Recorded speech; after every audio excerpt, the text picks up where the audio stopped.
everyone, I'm going to be making this almond milk and it's my first time making it, so just keep watching to see if it turns out tasty or not tasty.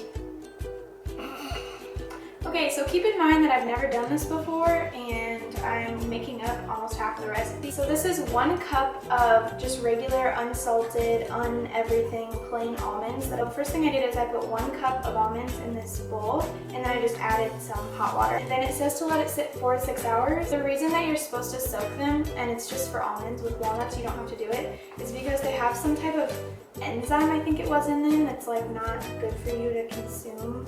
The first step of this is to add, well not add, but to pour the almonds into a strainer, because you don't want all that. The purpose of it was to remove the enzyme, so you want to make sure you get that separated from the almonds. Alright, so that's what they look like. You have to rinse them because there's still going to be some stuff on them. So I'm going to go over to the sink right now and I'm going to rinse these a little bit more. Okay, so I have the almonds all rinsed in the sink and I poured out the gross water. The recipe says to use a food processor or like a really good blender, which I have neither of. This is just an experiment. I'm going to use my NutriBullet. So I'm going to take half the almonds, which I'm not measuring, I'm just kind of eyeballing. We're going to add about half of this, or as much as will fit.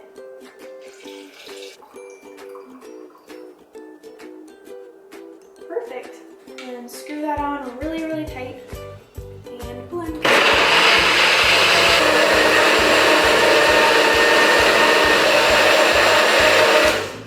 Okay, I don't have any reason to think that it should be done, but I'm just going to say it's done. Okay, now the main part of making almond milk is the straining of the almonds, because there's tons of almond chunks in here that you don't want to drink, not because they're going to hurt you or anything, just because almond milk is supposed to be pure, not like little chunks in it. And a regular strainer like this with these huge holes isn't going to work. It tells you to use cheesecloth or like a nut, it's called a nut bag, and it is just a super, super tiny hole. I'm not recommending this, but I'm using an old t-shirt that seems like it's a similar material.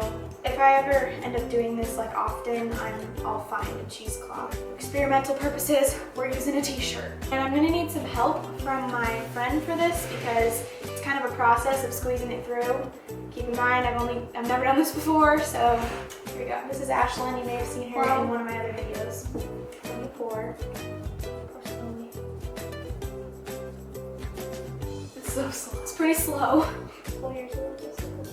There you go. Kind of like milking a cow. Not. I think the foam's fine. Yeah. This works really well. They said in the thing you have to squeeze it really hard, so.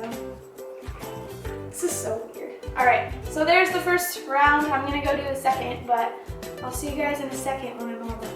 Alright, so we're all done and we've got our almond milk in this cute pitcher. That's spilling. Alright, ready?